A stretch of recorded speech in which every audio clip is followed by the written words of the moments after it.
שלום, אני שמחה שבאתם. הנושא שלנו המספר E, וחשבתי שזה נכון להציג אותו כאי המטמון הטבעי של המתמטיקה. אז חזרה קצרה ומהירה על העובדה שאנחנו מכירים את כולנו, את ציר המספרים, הוא צפוף לגמרי, אין בו אף נקודה ריקה. המספרים הרציונליים מציינים על ציר המספרים את כל אותן המידות שאפשר לייצג, כמספר עשרוני באחת משתי דרכים. הדרך אחת היא כמובן כמספר סופי או כמספר אינסופי מחזורי. כל הנקודות האחרות על ציר המספרים שייכות לאיזה שהן מידות אורך שהייצוג שלהן הוא במספר עשרוני אינסופי ולא מחזורי. אלה הם כמובן האירציונליים שגם הם נחלקים לסוגיהם, פאי, שורש 2, הם לא בדיוק מאותו סוג. זה דברים שבבחינת חזרה, אני מניחה שאני קולעת למקום שבו אתם מצויים. במאה ה-16 אבל מתמטיקאים התחילו לעסוק גם בעוד מספרים, כאלה שעוד לא היו על המפה, וכך קרה שהמספרים המוכרים, הנוכחיים, קיבלו את השם ממשיים. אז יש לנו ממשיים, רציונליים ואי-רציונליים, טבעיים, אפס והנגדיים לטבעיים, שמתחברים לשלמים כמובן, ומעליהם הרציונליים, והאי-רציונליים לעומתם שמתחלקים לאלגבריים ולטרנסצנדנטיים. אני אוהבת את התמונה הזאת, אני חושבת שצריך לחזור עליה במהלך ההוראה הרבה פעמים, כדי שהתלמידים יצאו מבית הספר עם מושג רחב של המבנה של משפחות המספרים השונות. המספרים הלא ממשיים, האלה שהתחילו להתעניין בהם רק במאה ה-16, הם נגזרו מפתרון של משוואות מהסוג x בריבוע פלוס 1 שווה ל-0, וקיבלו את השם מספרים דמיוניים. זה כמובן נושא להרצאה אחרת. אבל הנושא שלנו היום הוא דווקא אחד המספרים הכן ממשיים, אבל כזה שבכלל ישב לו חבוי איפשהו בין 2 ל-3 על ציר המספרים, אבל התברר שהוא ממש אי המטמון של המתמטיקה. אז נתחיל בהיכרות איתו. נתחיל מענייני כספים. אתם יודעים שבספר שמות, אולי אתם לא יודעים, נאמר, הכיסא הזה נורא מפריע לי, סליחה, נאמר, אם כסף תלווה את עמי, את העני עמך, לא תהיה לו כנושה, לא תשימון עליו נשך. הנשך זה התשלום עבור הכסף. זאת הריבית בלשוננו, מה שאנחנו משלמים כדי לקבל כסף, והיום כמובן זה מושג שכולנו מכירים, אבל הוא מסתבר מושג עתיק יומין, וראיה לכך הן 5 בעיות מתמטיות שמופיעות על לוח חמר מימי הבבלים, הוא מתוארך לשנת 1800 לפני הספירה. התורה לפני רגע הסבירה כמה הרבה שנות היסטוריה מאחורינו, והיום הוא נמצא בלובר בצרפת. הבעיה השנייה מבין 5 היא כדלקמן. כמה זמן יעבור עד שסכום כסף יכפיל את עצמו אם בכל שנה הוא צובר 1/5 מערכו? לא, זו שאלה פשוטה, 5 שנים, לא? 1/5 מערכו כל שנה, 5 שנים. התשובה הנכונה היא כמובן לא 5 שנים. הבבלים חישבו בדייקנות את הסכום ואת הפתרון לבעיה, והגיעו למסקנה שהוא יוכפל תוך 4 שנים. איך זה? נניח שמדובר בהשקעה של 1,000 שקל, בסוף השנה הראשונה מתקבלת 1/5 מערכו כרווח, ואם פודים את זה, אז כעבור 5 שנים הרווח הכולל יהיה 200 כפול 5 וההשקעה תוכפל. אבל אם בסוף כל שנה לוקחים את הרווח ומוסיפים אותו להשקעה, אז אנחנו בראשית השנה השנייה ההשקעה היא כבר 1 פלוס 1/5 מההשקעה המקורית, יש לנו 1,200. בסוף השנה השנייה נוסף לסכום הזה הרווח של 1/5 מערכו הכולל, ולכן בראשית השנה השלישית יש לנו כבר השקעה שגדולה ממנו פי 1 פלוס 1/5, וכך הלאה שנה אחרי שנה. הנה החשבון המדויק. בסוף השנה השנייה זה הסכום.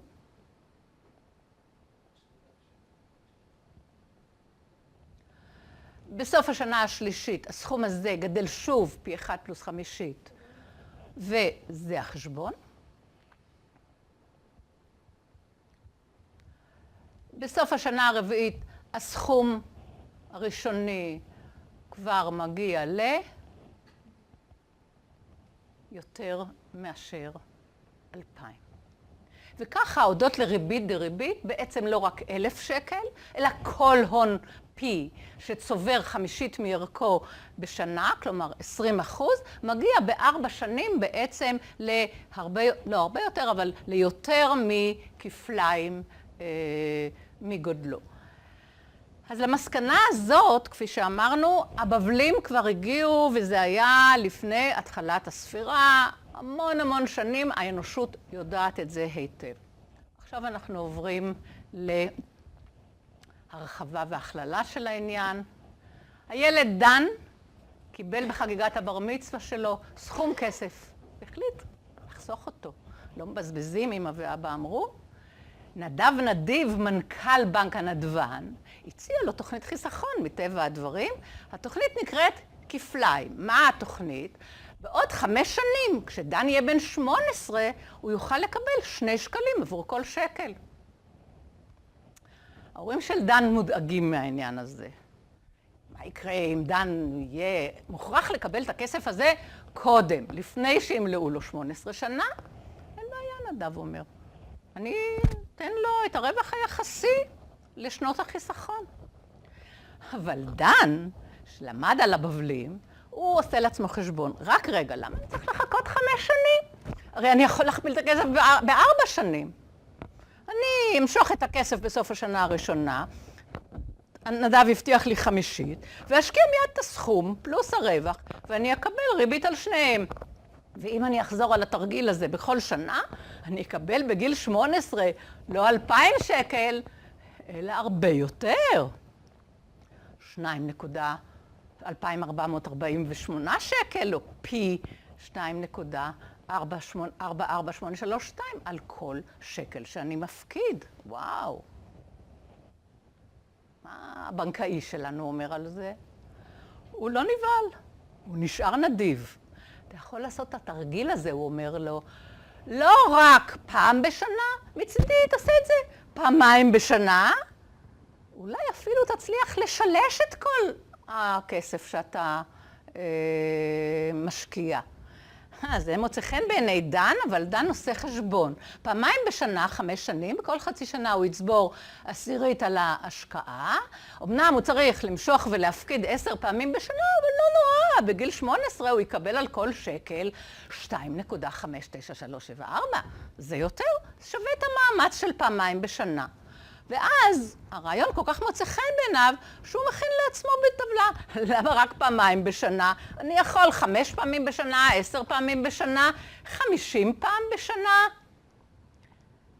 ו100 פעמים בשנה. 1,000 פעמים בשנה. כמובן שבכל פעם עושים את אותו חשבון, ומגיעים, צריך מחשבון או קצת עזרה באינטרנט, 10,000 פעמים בשנה, 100,000 פעמים בשנה. הוא נורא רוצה לשלש את הסכום, 1,000,000 פעמים בשנה.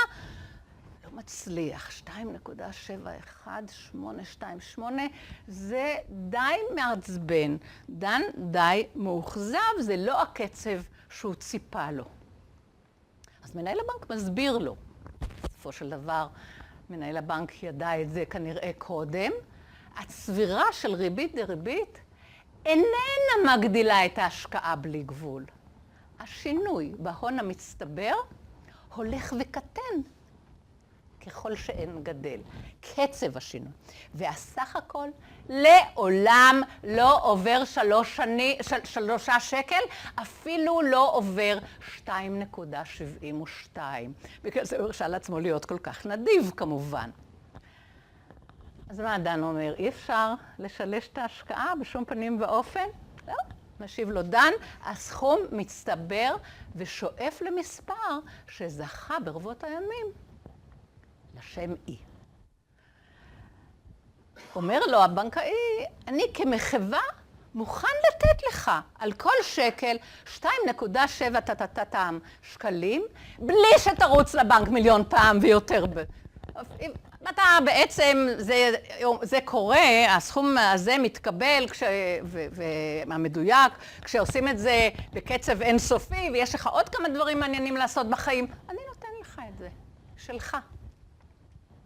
דן מסכים, לחצו יד והפקיד את כספו. השאלה שדן שאל את עצמו היא כמובן, זה טוב ויפה בשביל ההשקעה שלי לבר מצווה, אבל איך הבנקאי שלנו ידע את זה, ומי בכלל שם לזה לב, ומתי מלכתחילה. אז מסתבר שבמאה ה-16 התגלה קשר מפתיע בין הדרך שבה גדלים הרווחים על כסף, לבין ההתנהגות שתלויה ב-n של הביטוי המתמטי 1 + 1 חלקי n בגובה n. כלומר, על השקעה של שקל בריבית דריבית של, בריבית דריבית של 100% לשנה, כמובן אפילו בצבירה רציפה, מקבלים בסוף השנה סכום שלא יעלה על e. ובלשון מתמטיקאית, לימס של 1 + 1 חלקי n בגובה n שווה e. עד המאה ה-16, המספר e ישב לו שם על ציר המספרים בין 2 ל-3, אף אחד לא ידע על קיומו.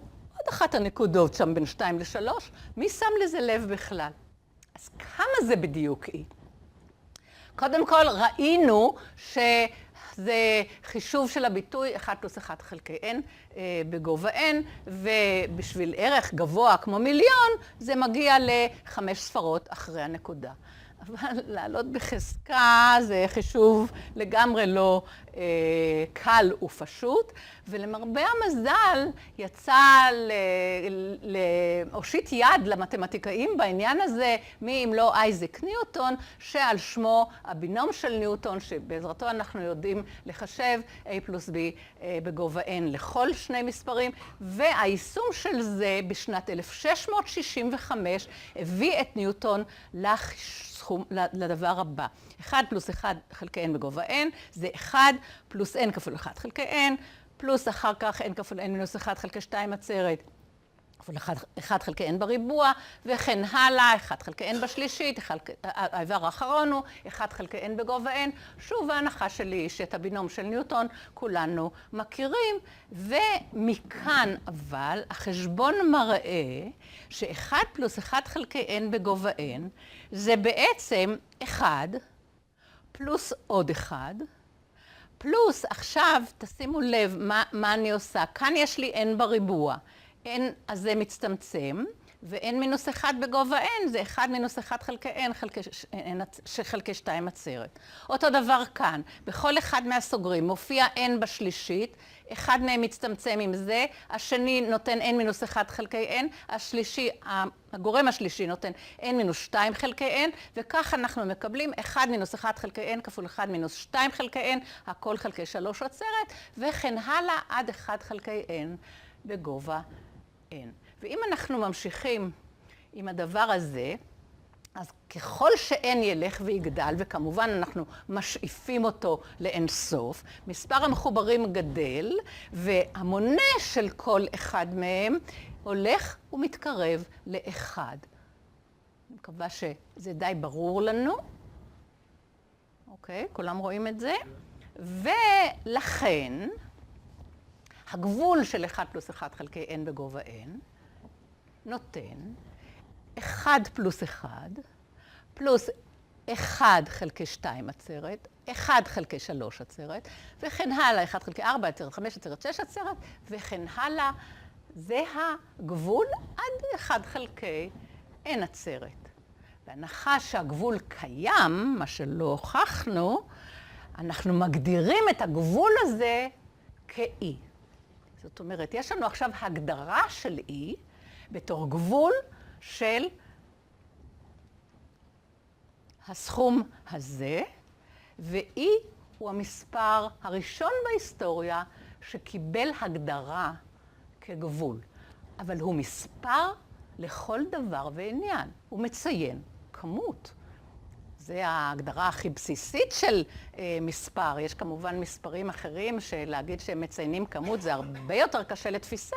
אפילו -5 זה די קשה לתפוס. היה בעבר לפחות שהוא מציין כמות שאפשר להחזיק אותה בידיים, אבל אי אפשר כי זה חוב. בקיצור, E הוא גבול של הסדרה 1 פלוס 1 חלקי n בגובה n, כלומר המספר שאנחנו יכולים להתקרב אליו כרצוננו. זה מושג מאוד מאוד חשוב במתמטיקה. אנחנו לומדים על אפסילון ודלטה, אבל העניין הזה שאנחנו מתקרבים ככל שאנחנו שרירותית מעוניינים להתקרב. אבל אי אפשר להגיע אליו. E זה גם המספר שאליו מתכנס הטור האינסופי הזה. גם זה ראינו לפני רגע. כלומר, כל סכום חלקי, ושוב, אלה הגדרות מתוך החשבון הדיפרנציאלי, מתקרב כרצוננו אל E. אז כמה זה E בסופו של דבר? אנחנו רוצים ייצוג עשרוני של E. אנחנו יכולים להגיע אליו בדיוק רב כרצוננו. תלוי במספר האיברים שאנחנו רוצים לחשב. אז לחישוב הזה יש הרבה יותר יתרונות מאשר לחישוב הזה, שהוא העלאה בחזקה, וכאן זה סכומים. הרבה יותר קל כמובן, ולכן היום לפחות, או החישוב של E באמצעות הסדרה שהגענו אליה לפני דקה, הוא המקובל, הוא יותר יעיל, ולמשל, כאן בסדרה הזאת מספיקים 100 איברים כדי להגיע לדיוק של 4 ספרות, מה שכאן היינו צריכים 1,000,000, חזקת 1,000,000. 9 הספרות הראשונות של E נותן לנו את המספר הזה, לא מוכרחים לזכור אותו בעל פה, למרות שזה מאוד קל בגלל ההופעה של השמונים כאן, וזה עושה רושם שמתחיל להיות כאן איזשהו סדר, אבל כנראה שלא. איזה מין מספר הוא E? קודם כל, הוא בטח מספר חיובי, הוא בטח קטן מ3, הוא לא טבעי, זה ברור, והוא גם לא שלם, זה כבר ברור, למרות שראינו שיש לו קשר הדוק מאוד בתור גבול של סדרה למספרים הטבעיים, וזה כשלעצמו די מפתיע. אם הוא מספר רציונלי, כמו למשל השכנים שלו, יש לו 11 חלקי 4 שזה 2 ו3/4, 2.75, די קרוב. או אולי הוא מחזורי בתור מספר רציונלי, 2.71425, 71425, אולי זה חוזר על עצמו, ואז הוא מקבל סטטוס של מספר רציונלי. אבל אולי הוא אי רציונלי. ואם כן, האם הוא אלגברי או שהוא טרנסצנדנטי? האלגברים האלה, או פתרון למשוואה x בריבוע מינוס 7 שווה 0, אולי הוא אפילו האח הקטן של פאי, שהוא אחד ויחיד שאנחנו מכירים בבית הספר. אז רציונלי או לא? אנחנו יוצאים מהנחה שאי הוא רציונלי. כלומר, שיש שני מספרים A, B, שלמים וחיוביים, כש-B כמובן אסור לו להיות 0, ו-E הוא מנת החילוק שלהם. E לא שלם, אז B לא יכול להיות 1. כלומר, B הוא לא רק לא 0 ולא 1, אלא הוא או 2 או יותר מזה. אנחנו הולכים עכשיו לאט מפני שזאת ההוכחה. אנחנו משתמשים ב-B עצרת, זאת ההגדרה של B עצרת, ובונים מכפלה C חדשה באופן הבא. C זה B עצרת, אולי אני אצביע כאן, זה יהיה יותר נוח לכם להסתכל. B עצרת כפול A חלקי B מינוס הסכום הזה. אנחנו בונים את המכפלה הזאת, B עצרת, עוד פעם זוהי B עצרת, וכופלים בהפרש בין E, אותה ההנחה שלנו שזה E, מינוס הדבר הזה, הגורם שבסוגריים האלה המרובעים, הסוגריים הסגולים, הגורם הזה, מהו? זה ההפרש בין E לבין סכום סופי חלקי של E. בסדר? 2 פלוס הזנב הזה עד B. E הוא עד N. אנחנו לוקחים את ההפרש בין אותו E לבין סכום חלקי שלו, ואם ככה, אז גם C הוא מספר חיובי. ההפרש הזה הוא חיובי, B הוא חיובי, אז יש לנו כאן C מספר חיובי. C הוא לא רק חיובי, הוא אפילו מספר שלם. למה? אם אנחנו פותחים את הסוגריים, אנחנו יכולים לצמצם במספר שבמונה.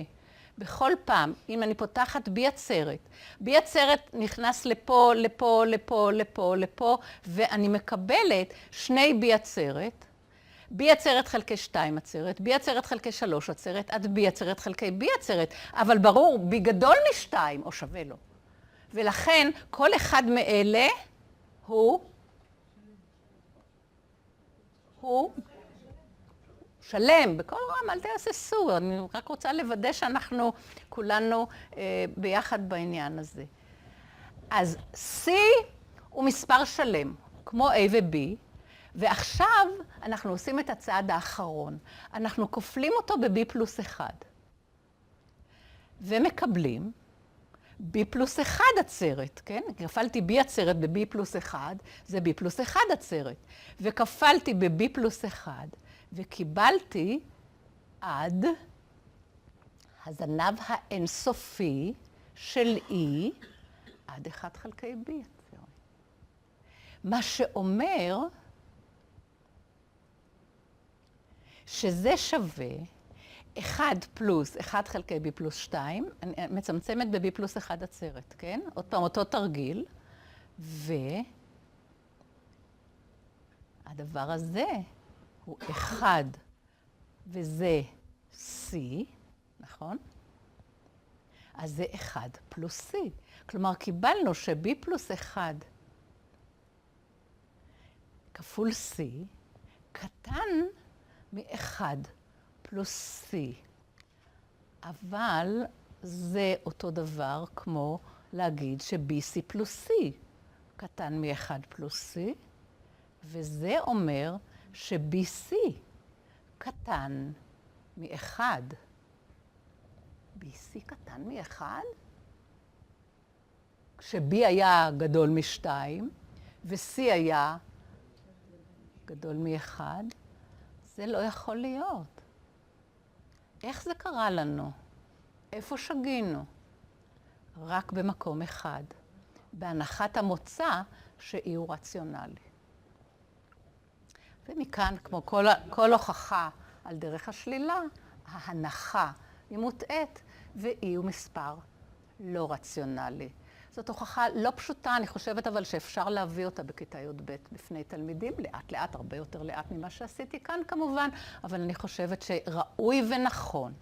בקיצור, הספרות אחרי הנקודה העשרונית שלו לא נכנסות לשום תבנית, לשום מחזוריות, והדרך היחידה לחשב אותו היא לחשב אותן אחת אחרי השנייה.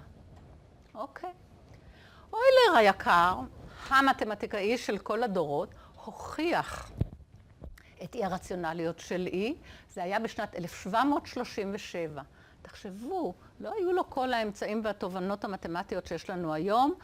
אוילר הוכיח את ההוכחה הזאת, והוא גם סימן את אי באות אי, ויש כאלה שחושבים ובטעות שזה על שמו, אבל זה לא, כי הוא היה מספיק צנוע כדי לא לקרוא לשום דבר על שמו, אבל ברבות הימים זה די מתאים שאנחנו חושבים שהאי הזה הוא בעצם אוילר, כי יש על שמו של אוילר כל כך הרבה דברים, לא יודעת אם הרבה יותר, אבל דברים מאוד מאוד מאוד חשובים.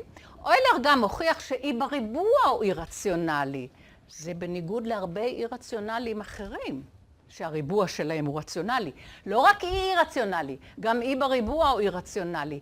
ויוהאן למברט, שהיה מתמטיקאי צרפתי, והוכיח את האי רציונליות של פאי, הוכיח אפילו את ההכללה. לכל ערך רציונלי של x פרט ל-0, e בגובה x, הוא אי רציונלי. עוברות 130 שנה, ובשנת 1873, זה המון זמן, שרל הרמיט, גם הוא צרפתי, רואים שהוא חמור סבר כזה, הוא מוכיח שאי הוא לא סתם אי רציונלי, הוא לא מספר אלגברי, זאת אומרת שאין שום משוואה פולינומיאלית עם מקדמים שלמים, כמו שאנחנו מכירים את ההגדרה של מספר אלגברי, הוא פתרון שלה. אי הוא טרנסצנדנטי כמו ידידנו. פאי זה קרה 9 שנים לפני שהוכח שפאי הוא טרנסצנדנטי. אז הספרות של פאי, הנה 50 הספרות הראשונות, אנחנו רואים שאין בהן שום סדר ושום צורה. אתמול בדקתי, עד אתמול חושבו באמצעות מחשב המון ספרות שלו, והדבר הזה לקח המון זמן למחשבי על. מי חישב? מתמטיקאי בשם מת'יו היברט ביוני 2015, אבל ידידיי, לא זה שהוא טרנסצנדנטי ולא העיסוק בספרות שלו הם שהביאו אותו למעמדו הבלעדי במתמטיקה, אלא התכונות שלו והיכולות שלנו להשתמש בהן. זה קרה במאה ה-17, בעיקר בזכותו של אוילר. E בגובה X.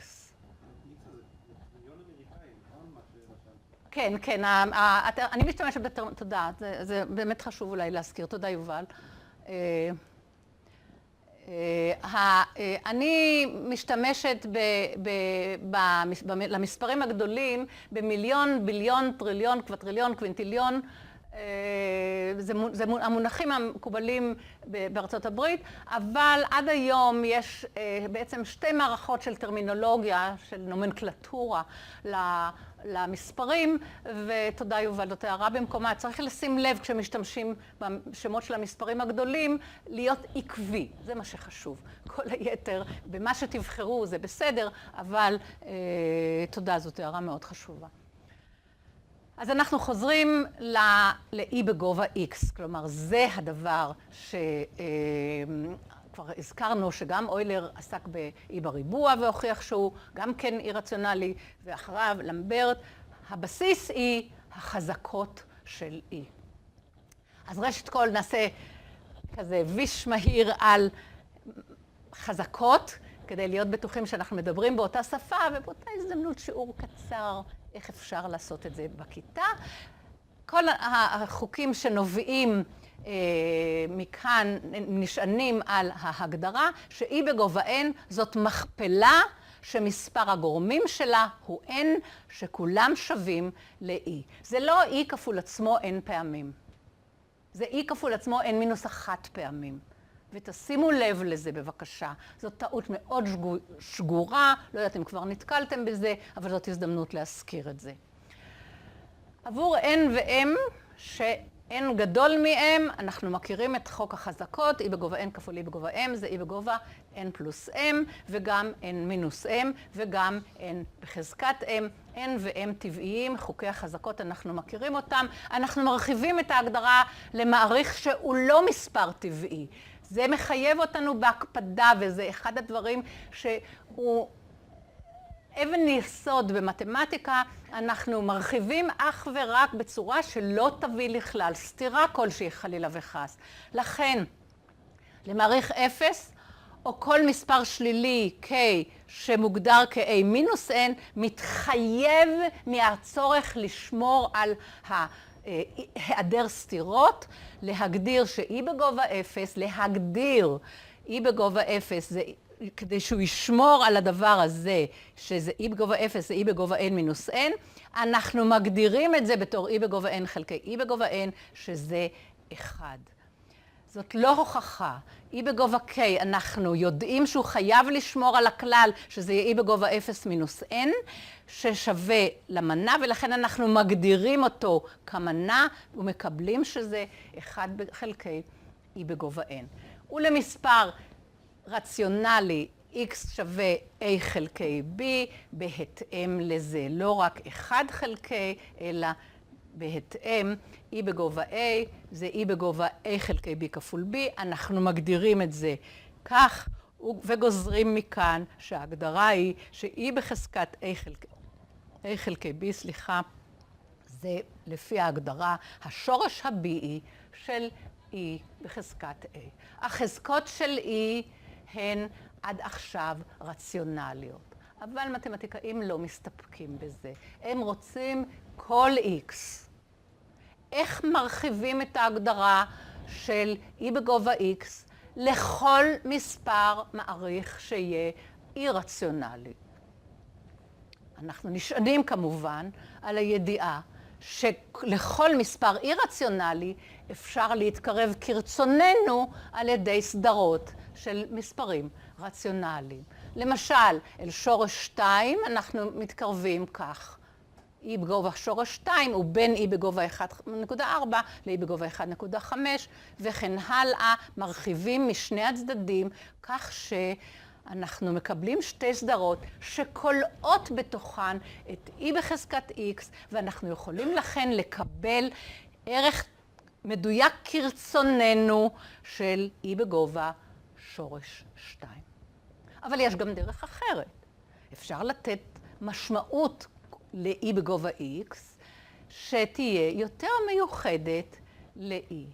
היות ואנחנו יודעים ש-E הוא גבול הסדרה 1 פלוס 1 חלקי N בגובה N, אנחנו יכולים לבדוק איך אפשר להגדיר 1 פלוס 1 חלקי N בגובה N. כל זה בחזקת X, ומה יהיה הגבול כש-N שואף לאינסוף. ואנחנו עושים דבר דומה למה שעשינו מקודם. אנחנו רוצים לשמור על הכללים. 1 פלוס 1 חלקי N בחזקת N, כל זה בחזקת X, זה כמובן אמור להיות בחזקת N כפול X. עכשיו אנחנו מיישמים את נוסחת הבינום, כפי שעשינו קודם, ומקבלים בשביל E בגובה X את טור החזקות כש-X כאן במקום 1, X כלשהו. וזוהי ההגדרה של חזקה של E עם מעריך ממשי כלשהו, והיא הרבה יותר קלה לחישוב של החזקות השונות של E. אבל העיקר, אוילר הראה ש-E בגובה X זה הסכום שמתקבל בשנה על כל שקל אם הוא צובר ברציפות, לא כל שנייה, כל שבריר שנייה, כל חלק קטן לאינסוף של שנייה. הוא צובר ריבית בשיעור של X לשנה. אז למשל, X שווה 0.05. הנה זה. ראינו שאם בכל חודש מתווספת הריבית של X חלקי 12 מהסכום, אז הסכום גדל פי 1 פלוס X חלקי 12, וכעבור שנה אנחנו מקבלים 1. פלוס X חלקי 12 בגובה 12. ואם היא באופן יומי, אז זה 365. ואם זה בכל שעה, אז זה בחזקת 365 כפול 24. וככלל מכל אלה, אנחנו מקבלים את ההכללה שאנחנו מקבלים 1 פלוס X חלקי N בגובה N מכל שקל בריבית שמצטברת באופן אינסופי. הוא הראה שזה שואף ל-E בגובה X ככל ש-N גדל. כלומר, E בגובה X זה הגבול של 1 פלוס X בגובה N, 1 פלוס X חלקי N בגובה N, ותשימו לב שזה לגמרי קונסיסטנטי מה שאמרנו קודם, על E שהוא הגבול של 1 פלוס 1 חלקי N בגובה N. ושוב חזרנו לענייני כספים.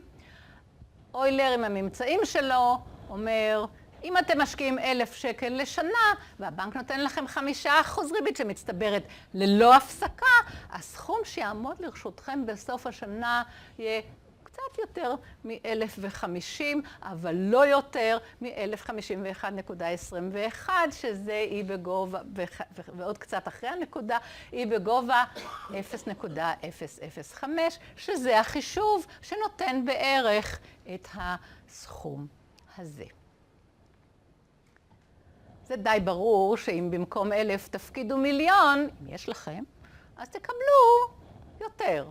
אבל אתם יודעים, בשביל להשקיע מיליון צריך שיהיה לך מיליון. זה לא לכל אחד מאיתנו יש.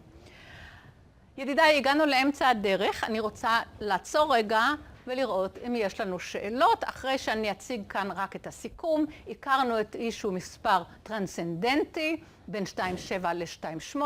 ראינו ש-E וכל החזקות שלו ניתנים לביטוי כגבול של סדרה, שהאיברים שלה תלויים במספרים הטבעיים. תשימו לב כמה זה מפתיע. גם E וגם E בגובה X. כל אחד מהם ניתן לביטוי גם כסכום של טור אינסופי, מאוד מאוד אסתטי.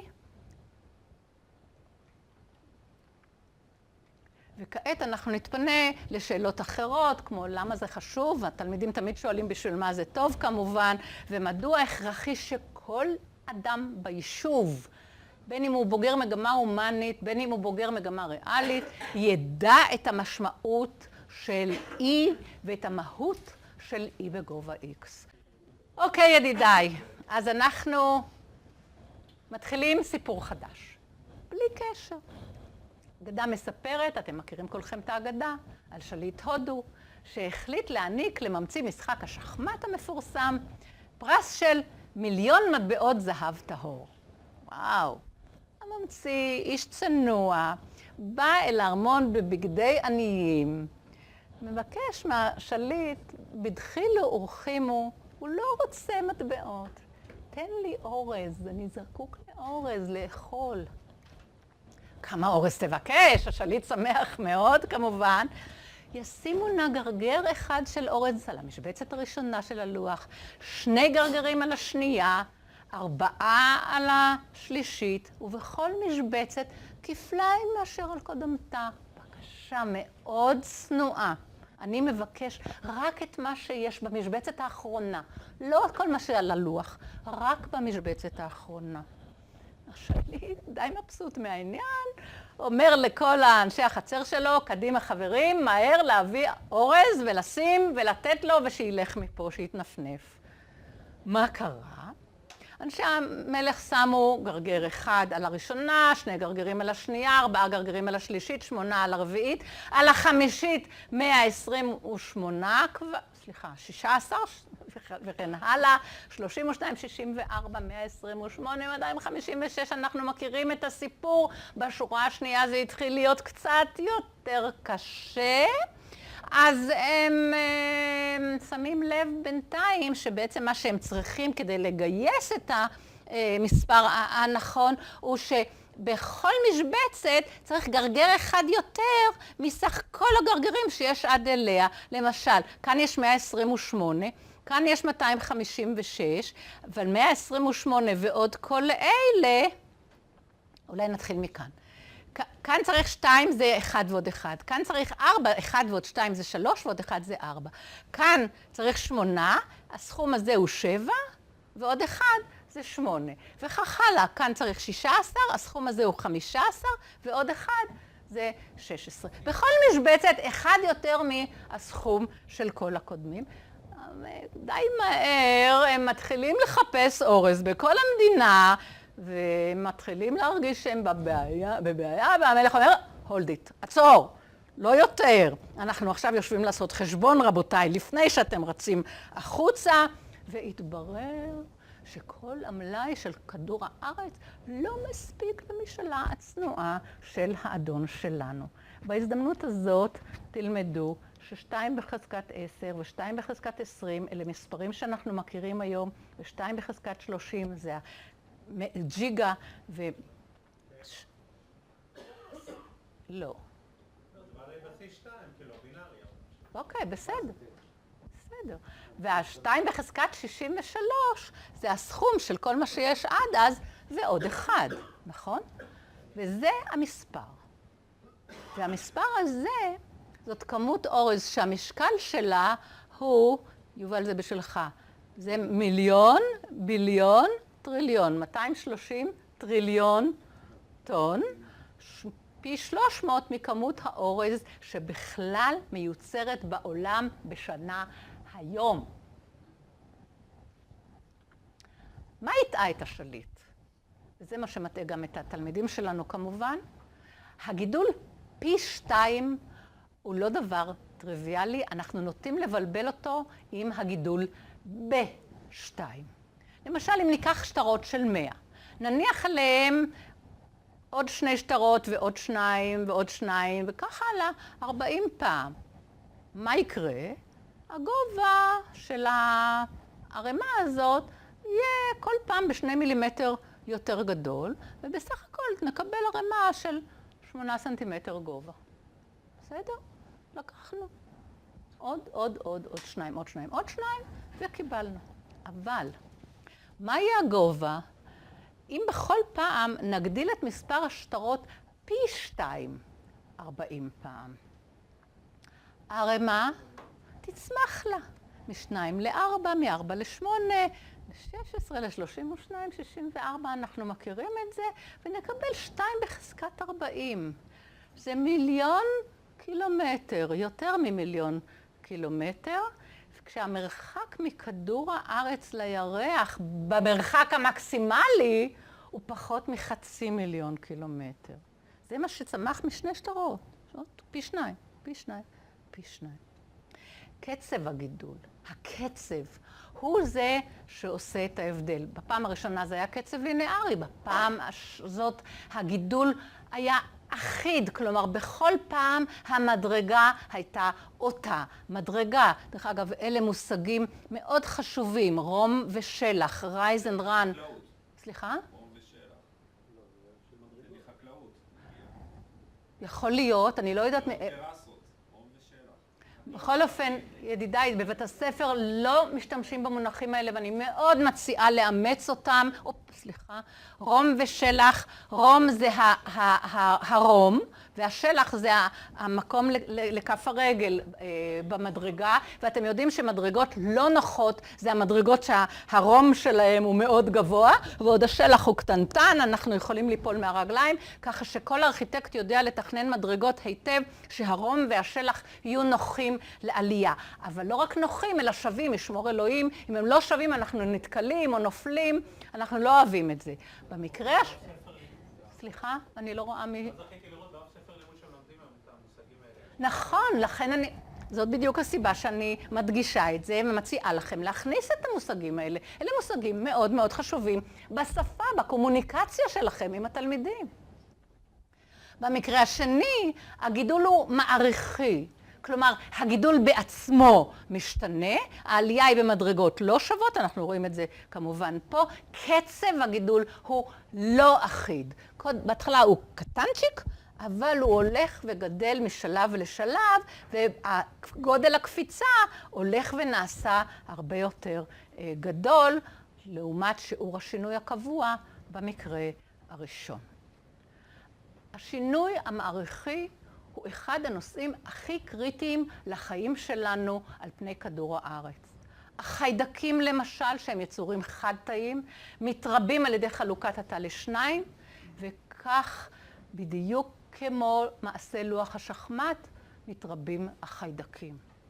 גם שמרים, שפנים, צבעים, וכמובן בני אדם, מתרבים בהדרגה לא רק כפליים, אלא הרבה יותר מזה, כל עוד יש להם מקורות מחיה מספיקים על פני כדור הארץ. זאת לא שאלה טריוויאלית בכלל. מה קורה כשמקורות המחיה אוזלים?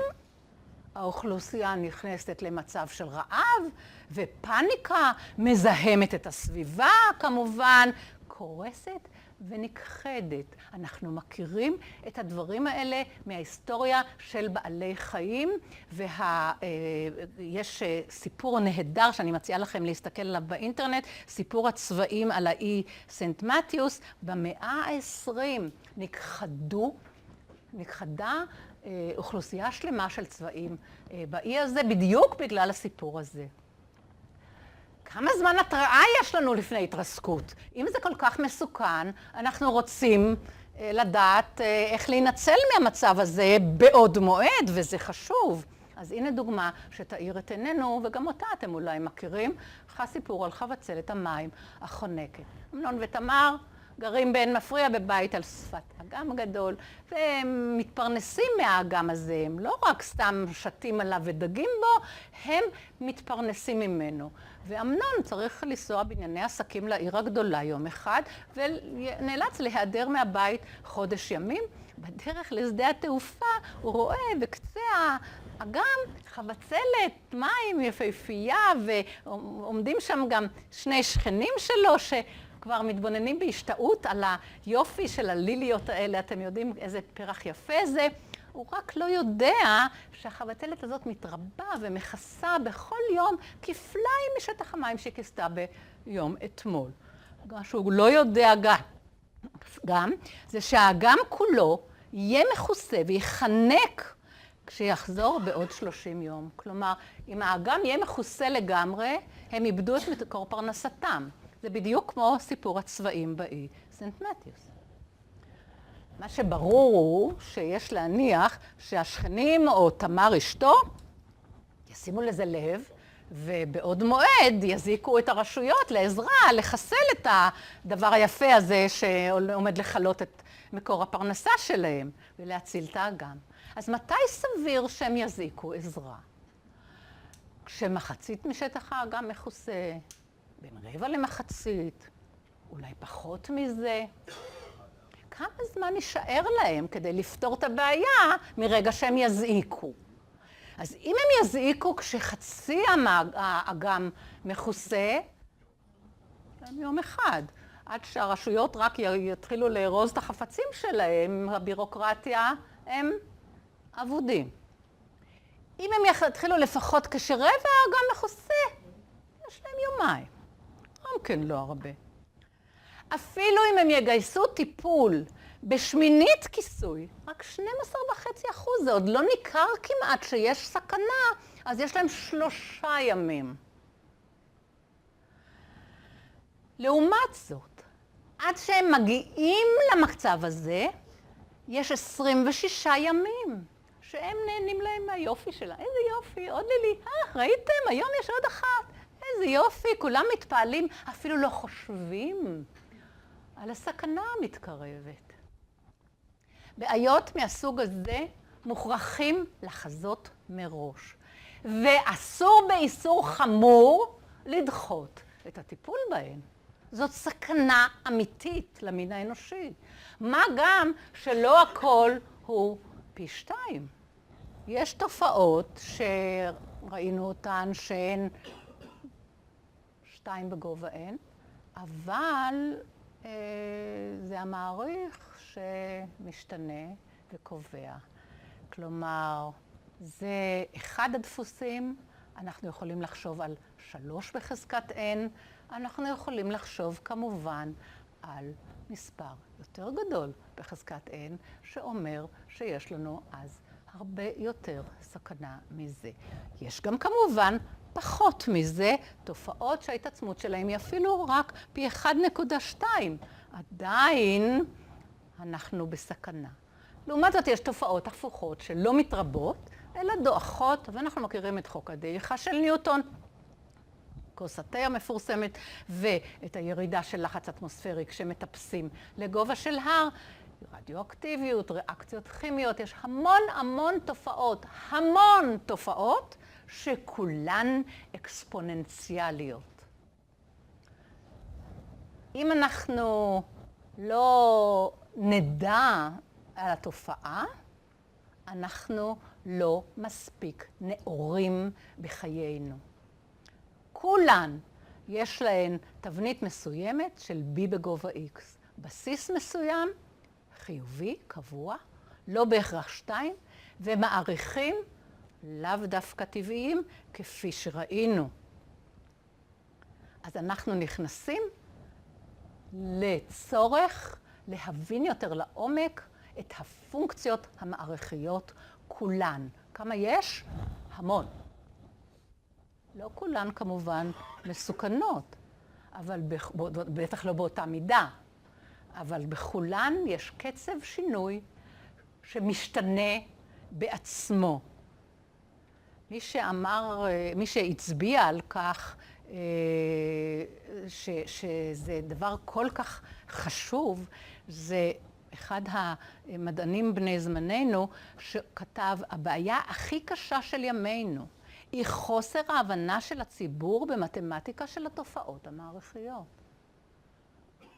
בגלל ההשלכות הענקיות שלהן בכל כך הרבה תחומים.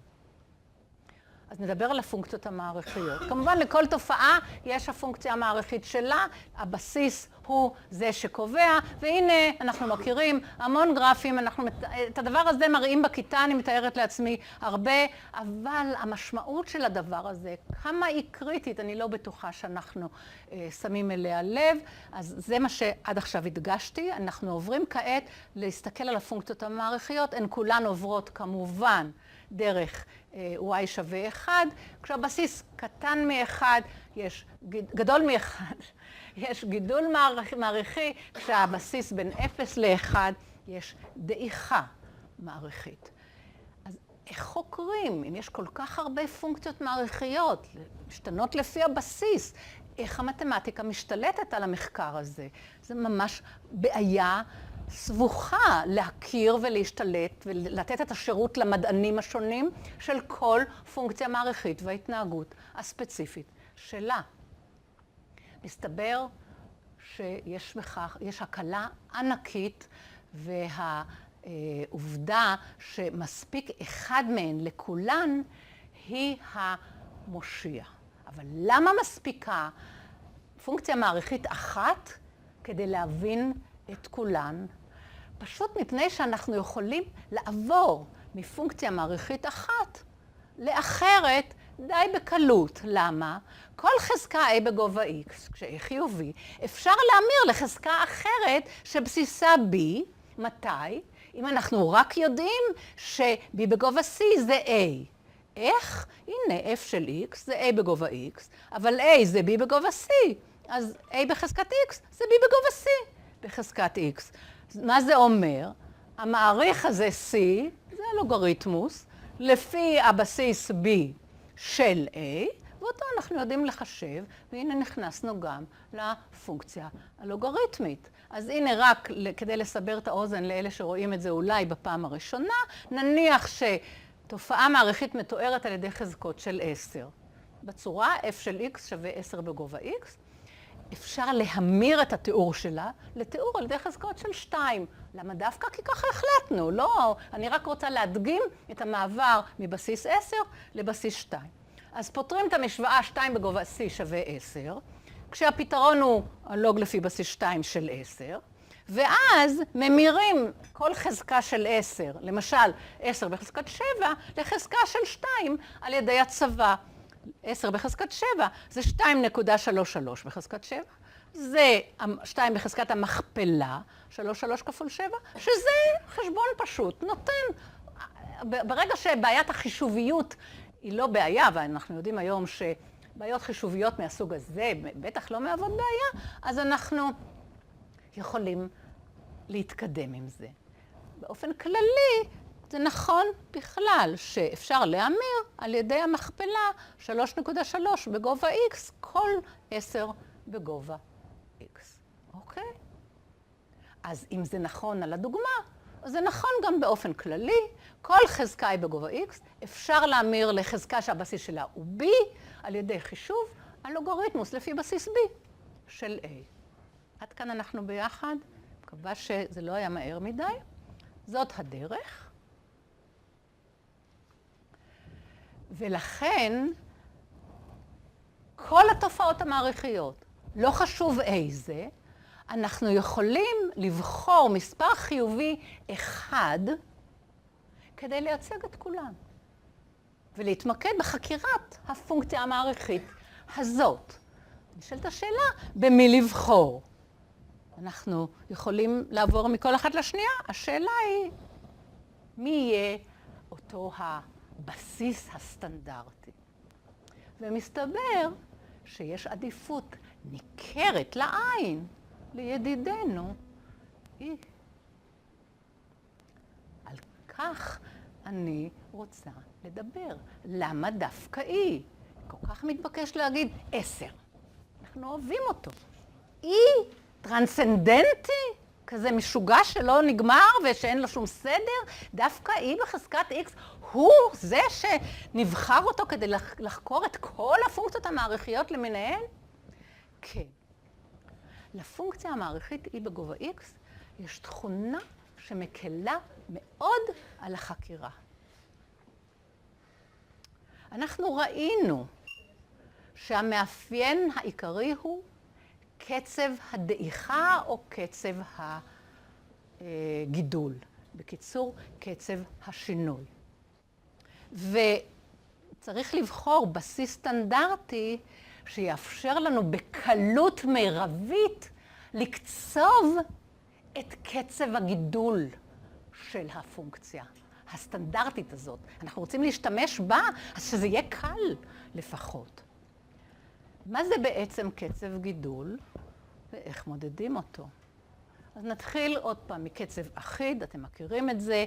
המודל המתמטי הוא פונקציה קווית, קצב השינוי הוא השיפוע הקבוע של הקו, אנחנו מכירים את זה, והשיפוע נמדד על ידי הטנגנס של הזווית של הקו עם הכיוון החיובי של ציר X. אז הטנגנס של הזווית הוא היחס הקבוע בין ה-rise לבין ה-run, A חלקי B. ובדוגמאות שראינו שהבסיס היה 2,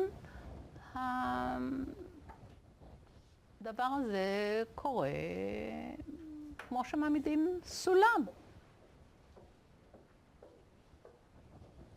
כל פעם הסולם יותר משופע. המדרגות נעשות יותר קשות לטיפוס.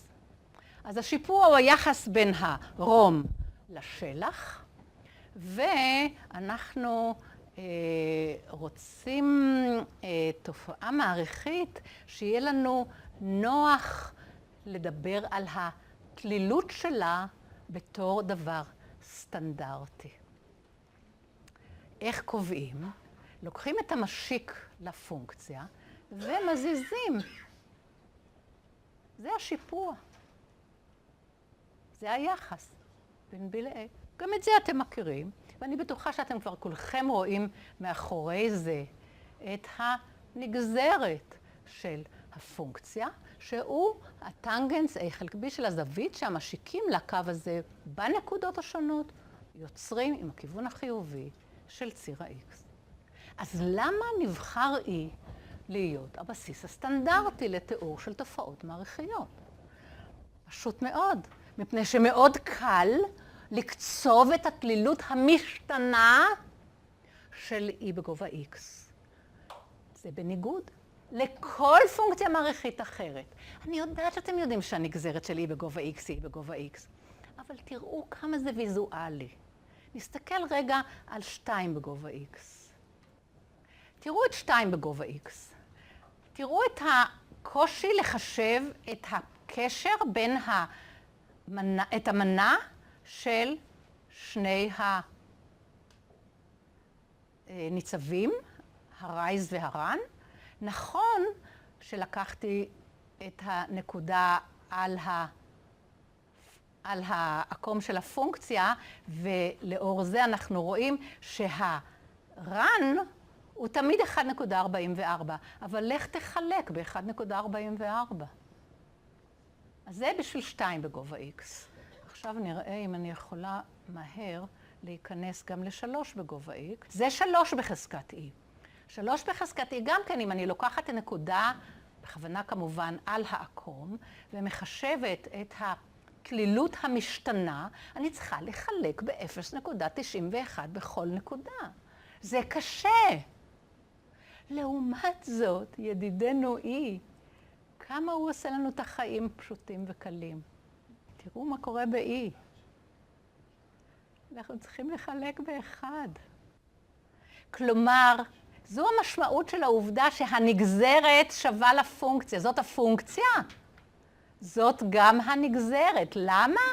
כי תמיד הרן הוא היחידה שבה בחרנו, כמובן.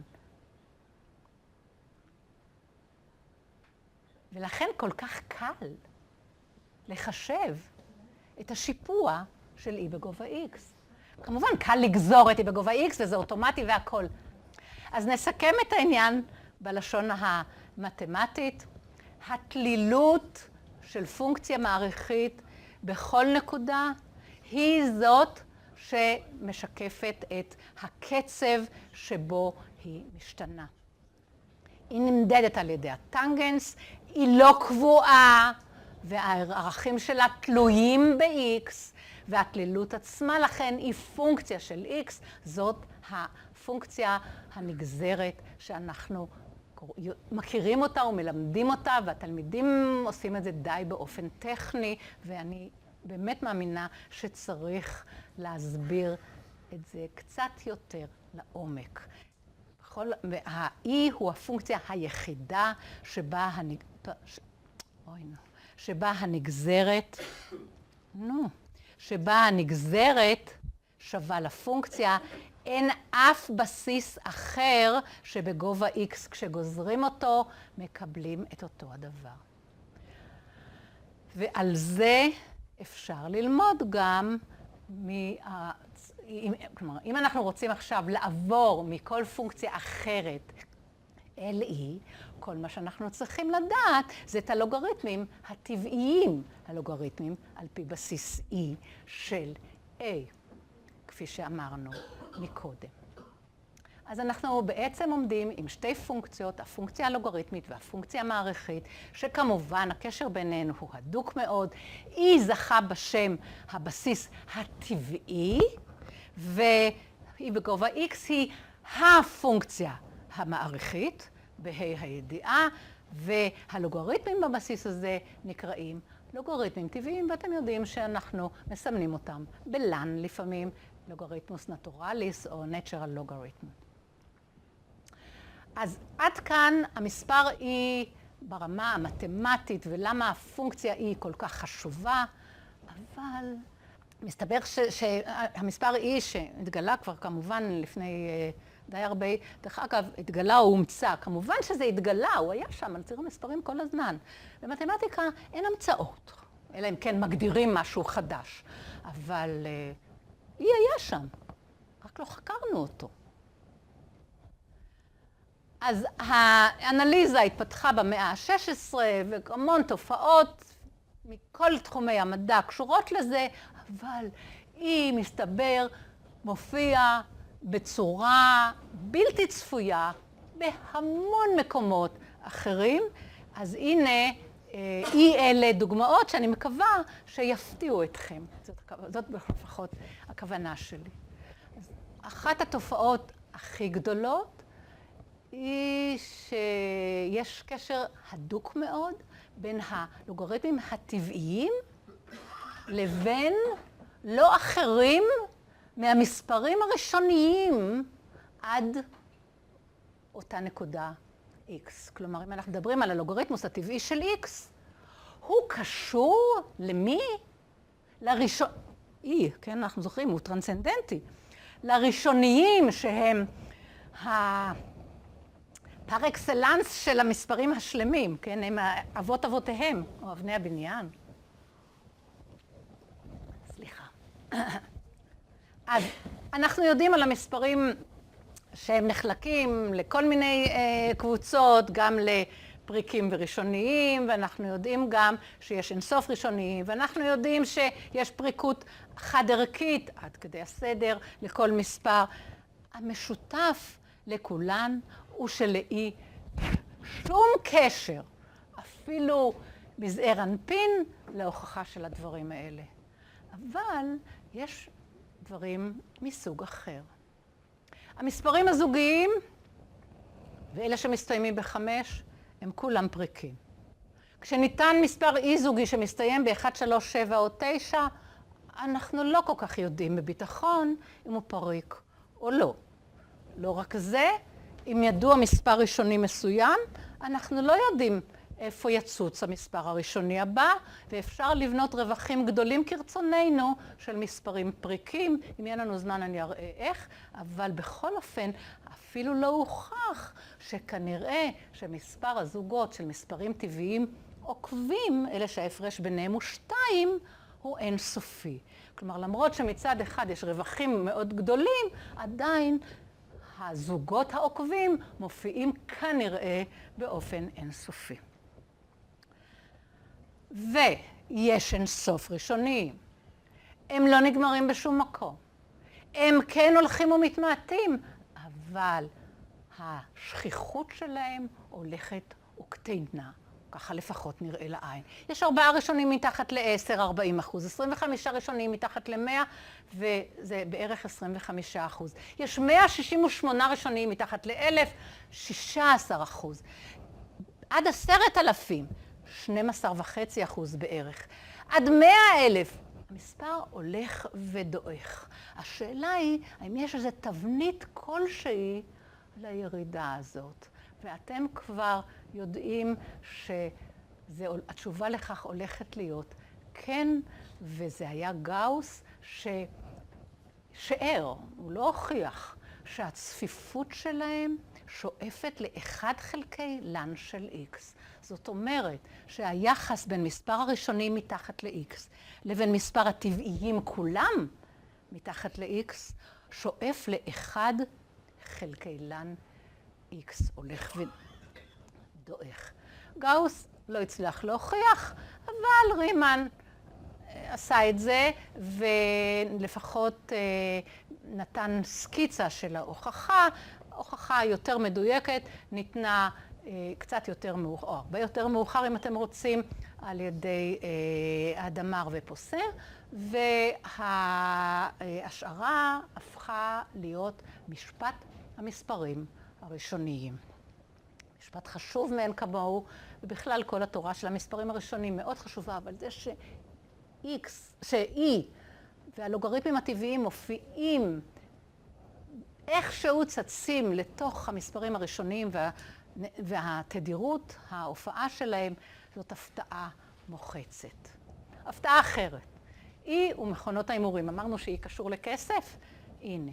כל מי שיושב על יד מכונת הימורים, מי מכם שהיה אי פעם בלס וגאס ועוד יהיה, יודע שבעצם הסיכוי להצליח הוא מאוד קטן, אבל אנחנו כולנו מתיישבים ומנסים את מזלנו. אז בואו נראה מה הסיכויים אם אנחנו מנסים ומנסים ומנסים ומנסים ומנסים שוב ושוב. אז נניח שהמכונה בנויה להצלחה פעם אחת ב100 ניסיונות. ככה האנשים של הקזינו תכנתו אותה, ונניח שאנחנו עושים 100 ניסיונות. מה הסיכוי? לא לזכות בכלל, אפילו פעם אחת, ב100 ניסיונות אקטואליים. היא מתוכננת כדי שאנחנו, יהיה סיכוי להצלחה לפחות פעם ב100. אנחנו עשינו 100 ניסיונות, לא הצלחנו. אז ההסתברות לזכות בפעם הראשונה היא 1 חלקי 100. ההסתברות לזכות בפעם הראשונה, לא לזכות בפעם הראשונה, היא כמובן המשלים, 1 מינוס 1 חלקי 100. לא לזכות בפעם השנייה, 1 מינוס 1 חלקי 100 בריבוע, ואתם כבר רואים שלא לזכות בפעם ה100, זה 1 מינוס 1 חלקי 100 בחזקת 100, ומי זה אם לא ידידנו E.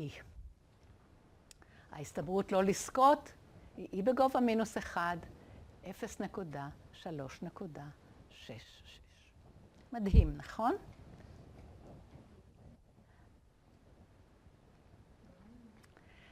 ולא רק זה, ככל שהמכונה מתוכננת לסיכויי הצלחה יותר קטנים, וכמובן שאם אני בעלת קזינו, אז זה מה שאני עושה, מספר גדל והולך של ניסיונות בכלל לא יעזור לכם.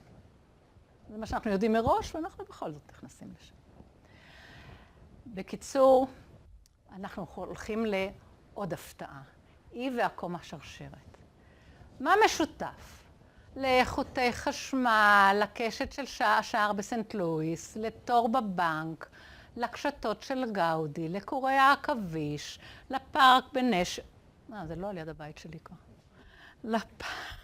לפארק בנשר, היפה שאני ממליצה, המשותף לכולם הוא עקום השרשרת. מה זה עקום השרשרת?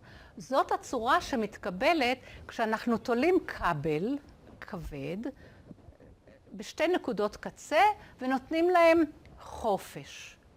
לעקום יש שיפוע תלול מאוד קרוב לנקודת התלייה, וכאן הוא כמעט מישורי, ואחר כך זה חוזר. הנוסחה של העקום הזה, טיפוסית, יש המון נוסחאות שהשינוי ביניהם הוא רק בפרמטר, הפרמטר חצי כאן לקחנו, זה יכול להיות הרבה מאוד A'ים או K'ים, חצי E בגובה X פלוס E בגובה מינוס X. זאת אומרת, אם אנחנו לוקחים את החצי, את הענף החיובי של העולה של E בגובה X ואת הענף היורד של E בגובה מינוס X, מחלקים בשתיים, זה העקום, זה עקום השרשרת. גלילאו חשב שזאת פרבולה. הוא חשב על זה כנראה די לעומק, והטעות שלו הייתה טעות מזערית, כי כשמשווים את עקום הפרבולה עם העקום הזה שנקרא הקטנרי, או עקום השרשרת בעברית, רואים שההבדל הוא קטנטן. אבל בכל זאת, המון שנים עברו עד שהתברר שיש לעקום הזה משוואה שקשורה ל-E.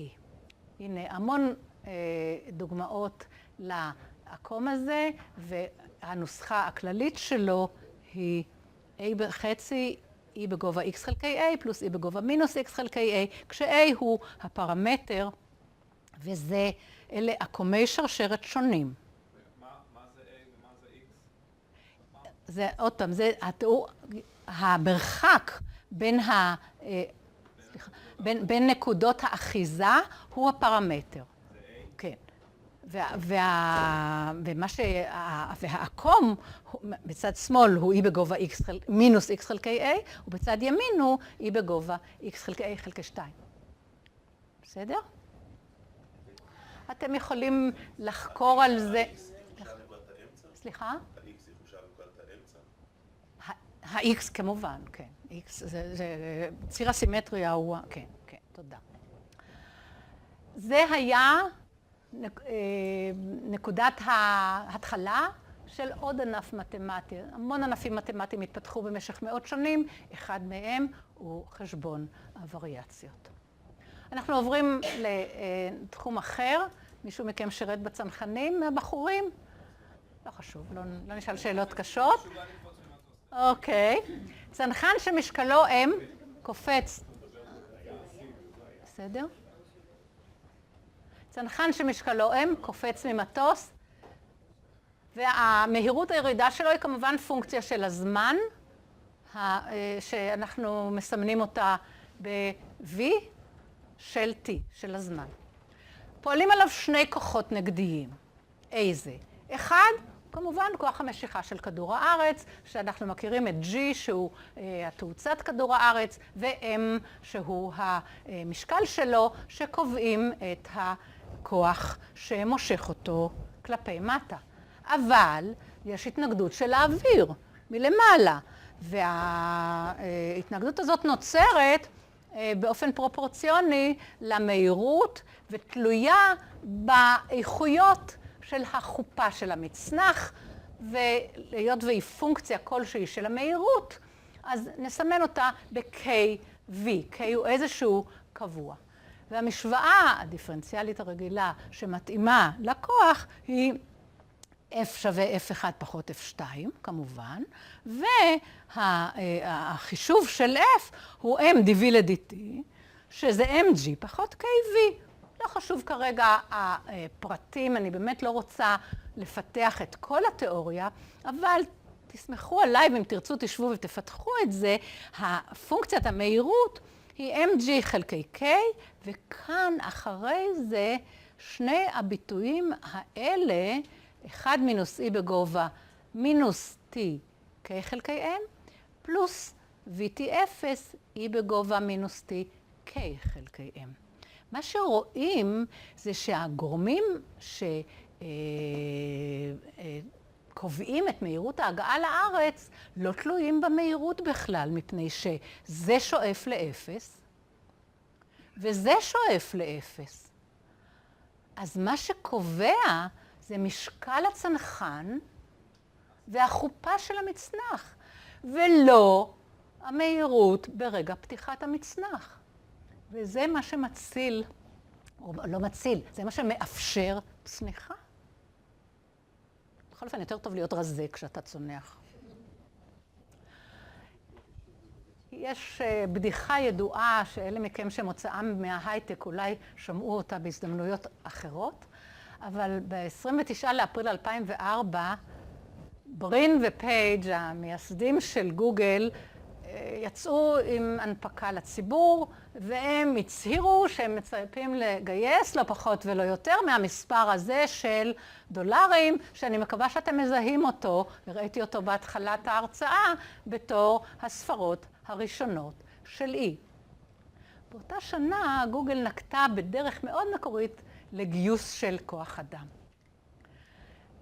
אתם יודעים שחברת גוגל יושבת בדרך בין סן פרנסיסקו לסן מטאו, או לסן חוזה, לא משנה, בצד ימין של הכביש, לא נכון, בצד שמאל של הכביש, סליחה.